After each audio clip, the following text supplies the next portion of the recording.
ஜெபிக்க மாட்டார்களா என்று ஏங்கினோன்னு சொல்லி அநேக குடும்பங்களுக்குள்ள அப்படி தாகத்தோடு இந்த குடும்பங்களுக்குள்ள ஆண்டவர் எங்களை கொண்டு போனார். ஆனா 3 மாத காலங்கள் ஆண்டவர் எங்களை ரொம்ப புடமிட்டார்.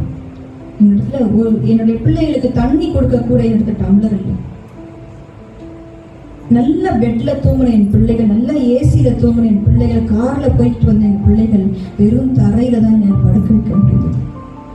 அநேக நாட்கள் என் பிள்ளைகளுக்கு நான் உணவு கொடுக்க முடியல. அநேக நாட்கள் எங்களால் முடிஞ்சது என் பிள்ளைகளுக்கு என்ன வாங்கி தர முடியும்னு கேட்டா பிரெட் ஜாமு தான் வாங்கி தர முடியும். ஏன்னா அந்தமான் நிக்கோபார் தீவு நம்ம தமிழ்நாட்டை போல கிடையாது. காஸ்ட் ஆஃப் லிவிங் ரொம்ப ரொம்ப அதிகம். இதெல்லாம் ஆண்டவர் எங்ககிட்ட சொல்லவே இல்லை. இதெல்லாம் சொல்லாம தான் கொண்டு போனார். காஸ்ட் ஆஃப் லிவிங் இருக்கும், நல்ல பேங்க்ல பேலன்ஸ் வச்சுட்டு போங்க அப்படின்னு ஆண்டவர் எங்ககிட்ட சொல்லல. இல்லை எங்களுக்கு உதவி செய்வதற்கு ஆட்களை எங்க ரெடியா வச்சு இல்லை. என் பிள்ளைகளுக்கு வரைக்கும் என்கிட்ட எதுவுமே கேட்டது கிடையாது. ஏன் நாங்க அப்படி இருந்தோமே, இப்ப எங்களுக்கு ஏன் பிரெட் ஜாம் தரீங்க, ஜோம் பண்ணது இதுதான் ஆண்டவர் கொடுத்தாரான்னு என் பிள்ளைகள் கேட்டது கிடையாது. நீங்க கொடுக்கிறதை சாப்பிடுற அளவு ஆண்டவர் என் பிள்ளைகளை பழக்கப்படுத்த வச்சிருந்தார். என்ன அப்படி நாங்கள் அந்தமான் நிக்கோபார் தீவுகளில ஊழியங்களை தொடங்கினோம். ஊழியங்கள் அங்க மற்ற இடங்கள் போல சாதாரணம் கிடையாது. நல்ல காரு, பைக்கு, ஆட்டோ, பஸ்ஸு இதெல்லாம் நம்ம ஈஸியா போயிட முடியாது. இங்க நம்ம நினைச்சா ஓலா, ரேப்பிடோ, டாக்ஸி, நாங்கள் அப்படி கிடையாது. எங்க போனாலும் நம்ம போட்ல தான் போகணும், ஷிப்ல தான் போகணும். எங்ககிட்ட வாகனங்கள் கிடையாது, ஆனா எங்ககிட்ட கார், பைக் எல்லாம் இருந்தது. ஆனா அங்க நாங்க நடந்து தான் போகணும். ஒரு வாட்டி போட்டு போவது ரொம்ப கஷ்டம். ஆண்டவர் எங்கிட்ட பேசினாரு, அங்க இருக்கிற சபைகள் இல்லாத தீவுகளுக்கு தான் நீங்க போகணும். போர் பேர்ல நிறைய சபைகள் உண்டு, ஆனா ஆண்டவர் எங்கிட்ட அங்க ஊழியத்தை கொடுக்கல. ஆண்டவர் சொன்னார், சபை இல்லாத தீவுகள் நிறைய இருக்கு, இன்றும் கவனிக்கப்படாத தீவுகள் அதிகமா இருக்குது. அந்த இடங்களுக்கு நீங்க போகணும். நம்ம ஏதோ 100 ரூபாய் பஸ் டிக்கெட் எடுத்துட்டு இல்லை ஒரு 2000 பஸ் டிக்கெட் எடுத்து போயிட்டு வர முடியாது. அங்க ஒவ்வொன்றும் கப்பல் பிரயாணம். நாங்க டூரிஸ்ட் கேட்டகரி. அங்க இருக்கிற ஐலாண்டர்களுக்குலாம் கப்பல்ல ஒரு 300 rupees கொடுத்தா கேபின் கொடுப்பாங்க. ஆனா நாங்க 2000 ரூபாய் கொடுத்தா கூட எங்களுக்கு பங்கு தான், அடித்தட்டு தான் கிடைக்கும். நாங்க எங்க போனாலும் யோனாவை போல அடித்தட்டுல தான் உட்கார்ந்துட்டு போக வேண்டிய ஒரு சூழ்நிலை. ஆண்டு சொன்ன எங்க போனாலும் குடும்பத்தோட போகணும், பிள்ளைகளையும் ஊழியத்துல பழக்க வைக்கணும் அப்படின்னு ஆண்டவரோட பேசினார். அப்ப நாங்க பிள்ளைகளையும் கூட்டிட்டு போகணும்னு சொன்னா நாங்க ஒரு இடத்துக்கு போயிட்டு வருவதற்கு எங்களுக்கு 50,000 ரூபாய் 60,000 ரூபாய் தேவைப்படும். ஆனா ஆண்டவர் எங்களை எலியாவை எப்படி காகங்களை கொண்டு போஷித்தாரோ அப்படி ஆண்டவர் எங்களை போஷித்தார். ஹல்லேலூயா, ஹல்லேலூயா. ஆண்டவர் சொன்னார், எங்களுடைய ஊழியங்கள் நாங்க சாதாரண ஊழியம் இல்லை. நாங்க ஆண்டவர்கிட்ட கேட்டோம், ஆண்டவரே நாங்க அந்த மாதிரில என்ன ஊழியம் செய்யணும். ஏன்னா நாங்க ஊழியம் தான் செஞ்சுட்டு இருந்தோம், ஆனா அதற்காக இன்னொரு இடத்துக்கு போகும்போது அதே ஊழியத்தை நாங்க செய்ய முடியாது. ஏன்னா ஆண்டவர் சொன்னாரு, அங்க எனக்கு தேவையான ஊழியத்தை தான் நீங்க செய்யணும். நான் என்ன ஊழியத்தை செய்ய வேண்டும் என்று விரும்புகிறனோ அந்த ஊழியத்தை தான் நீங்க செய்யணும். உங்களுக்கு தெரிந்த ஊழியத்தை செய்யக்கூடாதுன்னு ஆண்டவர் சொல்லியிருக்கார். அப்ப நாங்க ஆண்டவர்கிட்ட கேட்கும் பொழுது ஆண்டவர் ரோமர் 11ஆம் அதிகாரத்துல வசனங்கள் 3-5 வசனங்கள்ல ஆண்டவர்கிட்ட எலியா சொல்லுவாரு, ஆண்டவரே எசபேல் எல்லாரையும் கொண்டுட்டா, நான் மட்டும்தான் இருக்கிறேன். ஆண்டவர் சொல்லுவார், நீ மட்டும் இல்லப்பா, பாகாலுக்கு முன்பாக முழங்காற்படியில 7000 பேர் வச்சிருக்கிறேன், மறைச்சு வச்சிருக்கிறேன் ஆண்டவர் சொன்னார். அதே போல ஆண்டவர் சொன்னார், அந்த மாதிரிலே ஒரு பங்கு இருக்கிறது.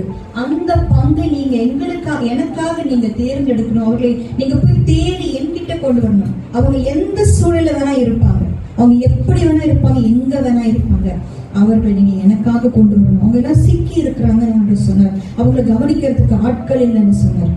அப்படின்னா எங்கள் ஊழியங்கள் தேடுகிற ஊழியம், ஏதோ ஒரு இடத்துல உட்கார்ந்து ஊழியம் பண்றது அல்ல, தேடுகிற ஊழியத்தை ஆண்டு கொடுத்தோம். அப்ப நாங்க ஒவ்வொரு தீவா நாங்க போகணும்.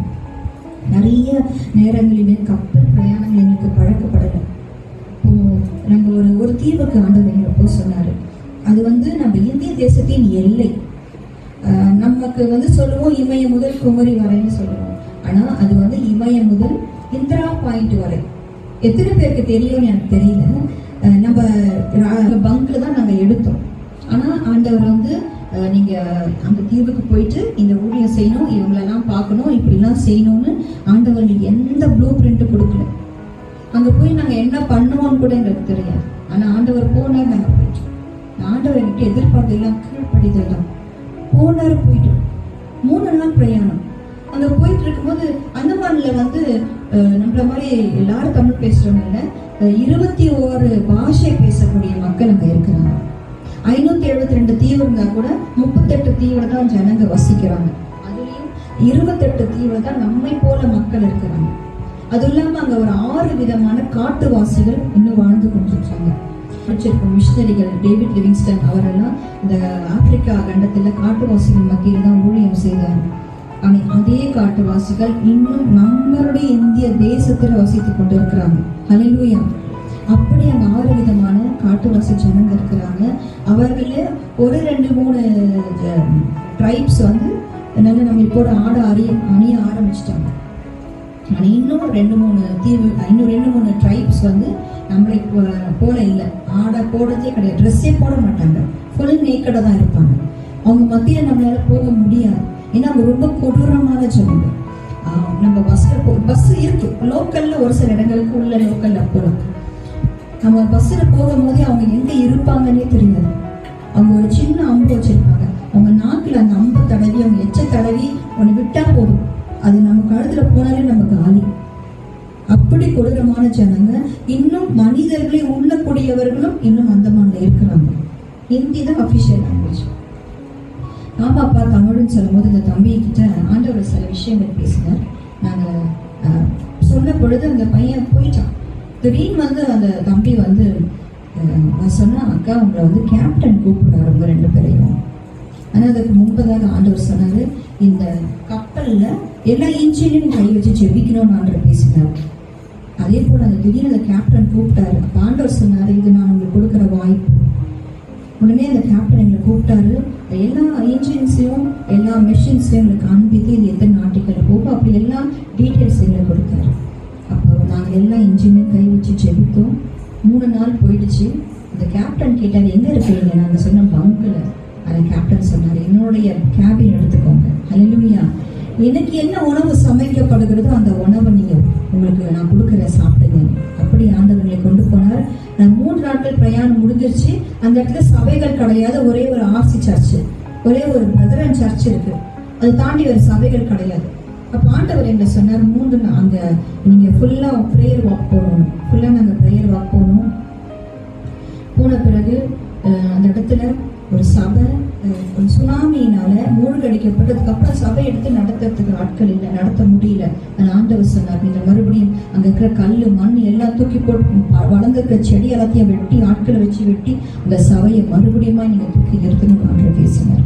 அதே போல நாங்க அந்த இடத்துல அந்த சபை மக்கள் எங்கெங்கெல்லாம் இருந்தாங்களோ அவங்களெல்லாம் போய் தேடி கூப்பிட்டு வந்து அந்த சபையை நாங்கள் மறுபடியும் தூக்கி நிறுத்த ஆண்டு கிருபை தந்தார். ஹல்லேலூயா. அப்படி முடிச்ச பிறகு அங்க ஒரு பாஸ்டர் சொன்னாரு, இங்க கொஞ்சம் தான் விசுவாசிங்க இருக்கிறாங்க, கொஞ்சம் கிறிஸ்டியன்ஸ் இருக்கிறாங்க, அவங்கள பார்க்கலாம். ஆனா நாங்க ஒரு பஸ் ஏறின பிறகு அந்த பஸ்ல எல்லாரும் இருந்துட்டாங்க, அவங்கள்ட்ட பேச முடியல. அப்போ அங்க வந்து நம்மள மாதிரி காலனி ஸ்ட்ரீட் எல்லாம் கிடையாது, எல்லாமே கிலோமீட்டர் கணக்கு. அப்ப அந்த பாஸ்டர் சொன்னாரு, அவ்வளவுதான், இதுக்கப்புறம் நம்ம யாரையும் பார்க்க முடியாது. ஆனா ஆண்டவர் சொன்னார், இல்ல நீங்க இன்னும் போக தூரம் வெகு தூரம் இருக்குன்னு சொன்னாரு. அப்ப திருப்பி நம்ம அந்த பஸ் விட்டு இறங்கி நடக்க ஆரம்பிச்சோம். ரொம்ப தூரம் நடந்தோம். ஆனா ஆண்டவர் சொன்னார், மறுபடியும் நடந்தோம். அப்படி நாங்க நடந்து ஏன் நடக்கிறோம் எங்களுக்கே தெரியாம நாங்க 35 கிலோமீட்டர் நாங்க நடக்க வச்சோம். ஹல்லேலூயா. 35 கிலோமீட்டர் நடக்கணும்னா நீங்க கொஞ்சம் யோசிச்சு பார்க்கணும். காலெல்லாம் வீங்கி எங்களுக்கு ரத்தம் வராத குறை. ஆனா ஏன் நடக்கிறோம்னு எங்களுக்கு தெரியாது. ஆண்டவர் சொன்னார், இன்னும் நடக்கணும். அதுக்கப்புறம் என்கிட்ட பலன் இல்லை ஆண்டவரேன்னு சொல்லும்போது இந்த பாஸ்டர் சொன்னார், இங்க ஏதோ ஒரு வீடு இருந்த ஞாபகம் இருக்கு, போய் பார்க்கணும். அப்படி நாங்கள் போகும் பொழுது அங்க ஒரு வீடு இருந்துச்சு. அந்த வீட்டுக்குள்ள போய் அந்த பாஸ்டரை பார்த்தோன்னே அவர் சொன்னார், எங்க சென்னையில இருந்து வந்திருக்காங்க. உடனே அந்த சிஸ்டர் பயங்கரமா துள்ளி குதிச்சு அழுதாங்க. அவங்க சொல்றாங்க, நான் 3 வருஷமா யாராவது ஒரு ஊழியர் இடத்துல வந்து எனக்காக ஜெபிக்கணும்னு நான் கேட்டேன். ஹல்லேலூயா. ஆனா ஒருத்தர் கூட ஒருத்தருக்காக நான் இவ்வளவு செலவு பண்ணி வரணுமா, வர முடியாதுன்னு சொல்லிட்டாங்க. என்னுடைய பிரச்சனை நிமித்தமா நாங்க சூசைட் பண்ணிக்கணும் நாங்க முடிவெடுத்த குடும்பமா. ஆனா ஆண்டவர் உங்களை கொண்டு வந்தார். ஹல்லேலூயா. அப்ப ஆண்டவர் சொன்னார், இந்த ஒரு குடும்பத்துக்காக நான் 3 நாட்கள் பிரயாணம் பண்ணி 35 கிலோமீட்டர் நடக்க வச்சது இந்த ஒரு குடும்பத்துக்காக. ஹல்லேலூயா. ஹல்லேலூயா. அப்புறம் எங்களுடைய ஊழியம் அப்ப எவ்வளவு ஒரு கடினமான ஊழியம் நீங்க யோசிச்சு பாருங்க. எத்தனையோ நாட்கள் நாங்கள் பட்னியா இருந்திருக்கோம். எத்தனையோ நாட்கள் எங்கிட்ட 1 ரூபாய் கூட கிடையாது, என் பிள்ளைகளுக்கு உணவு கொடுக்க முடியல. ஆனா ஆண்டவர் எங்களை அதிசயமா நடத்தினார். முகம் தெரிந்த யாரையும் வைத்து எங்களுக்கு ஆண்டவர் உதவி செய்யவே இல்லை. முகம் தெரியாத நபர்களை, குருடரை போல நாங்க இருந்தோம். உண்மையாகவே அந்த தீவுக்குள்ளேயே நாங்க தீவுல இருக்கிற மாதிரிதான் இருந்தோம். எங்க 2 குடும்பத்துக்கும் நாங்க சொன்னது கிடையாது இது வரைக்கும். நாங்க கஷ்டப்படுறோம் சொன்னா அனுப்பியிருப்பாங்க, ஆனா நாங்க ஒரு நாளும் சொன்னது கிடையாது. எத்தனையோ நாட்கள் நாங்க மாசத்துக்கு ஒரு முறைதான் நாங்க காய்கறி வாங்கி சாப்பிடுவோம். ஏன்னா அங்க தமிழ்நாட்டுல 5 கிலோ தக்காளி 100 ரூபாய் அப்படிலாம் நம்ம வாங்கலாம். கருவேப்பிலை கொத்தவரையா ஃப்ரீயாவே கொடுப்பாங்க. ஒரு 200 ரூபாய் பண்ணா கூட ஒரு 2 நாள் சமைக்கிற பொருள் வாங்கிக்கலாம். ஆனா அந்த இடத்துல 3000 ரூபாய் இல்லைன்னா ஒரு 2-3 நாளைக்கு வேண்டிய காய்கறி வாங்கவே முடியாது. ஏன்னா இவ்வளவு காலிஃபிளவர் 250 ரூபாய், ஃப்ளைட்ல வந்த ஒரு வேலை, கப்பல்ல வந்த ஒரு வேலை. இப்போ எங்களுக்கு எந்த ஒரு மிஷனரி ஸ்தாபனமும் இல்லை ஹெல்ப் பண்றதுக்கு. நம்ம இங்க இருக்க இப்ப வடநாட்டுல கூட, இப்போ நார்த் இந்தியால கூட மிஷனரி ஸ்தாபனங்கள் இருக்குது, FMBB ஜெம்ஸ் எல்லாம் இருக்குது. ஆனா அப்படி அந்தமான் நிக்கோபார் தீவில் இருக்க ஊழியர்களுக்கு ஊழியத்திற்கு ஹெல்ப் பண்ணக்கூடிய அந்த டினாமினேஷன் ரொம்ப குறைவுதான். அதுல எங்களுக்கு சுத்தமா ஆளே கிடையாது. ஏன்னா எத்தனையோ நாட்கள் அந்த பட்டினி இருக்கும் போது நாங்க யார்கிட்டயும் போன் பண்ணி கேட்கல. ஏன்னா எங்களை அழைத்தது ஆண்டவர். நாங்க அவரை மாத்திரம் தான் நம்பி வந்தோம். எந்த மனிதன் உதவி செய்வாங்க நம்பி நாங்க போகவே இல்லை. அதனால நாங்க ஆண்டவர்கிட்ட சொன்ன, ஆண்டவரே நாங்க செத்தா கூட சாகுறோமே தவிர யாருக்கும் போன் பண்ணி நாங்க கஷ்டப்படுறோம், என் பிள்ளைங்களுக்கு சாப்பாடு இல்லை, எங்களுக்கு ஊழியத்தில் போறது கூட எத்தனை நாட்கள் பணம் இல்லாம நாங்க வீட்டுக்குள்ள இருந்திருக்கோம். 3 மாதங்களில் பூட்டின கதவு திறக்கப்படல. அதற்கு என் பிள்ளைகள் சாட்சி. 3 மாதங்கள். ஒரு நாள் என் மகள் கேட்டா, அம்மா நம்ம வாழ்க்கை இப்படியே போயிடுமா, நம்ம இப்படியே செத்துருவோமா? ஆண்டவர் நமக்கு சொன்ன வார்த்தைகளை ஆண்டவர் எங்களுக்கு உடம்புட்டார். நாங்கள் ஆண்டவருக்காக நிற்கும் பொழுது எங்களுடைய ஊழியம் முட்களில நடக்கிற ஊழியம்